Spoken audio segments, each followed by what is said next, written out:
Hello guys, today we're taking a look at the ASUS V16 V3607 16-inch gaming laptop, a sleek machine built to handle both gaming and serious productivity.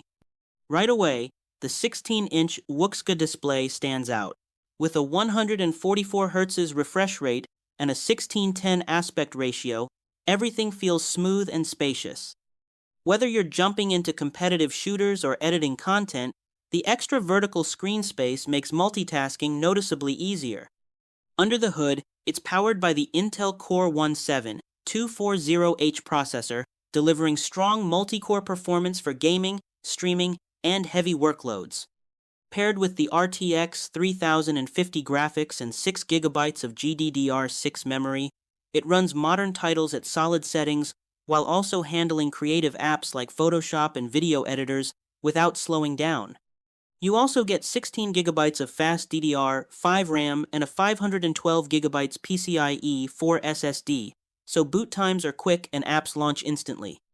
The matte black design keeps things clean and professional, while the backlit keyboard adds a subtle gaming touch. Overall, the ASUS V16 strikes a great balance between performance, portability, and everyday versatility. Thanks for watching, and I'll see you in the next one.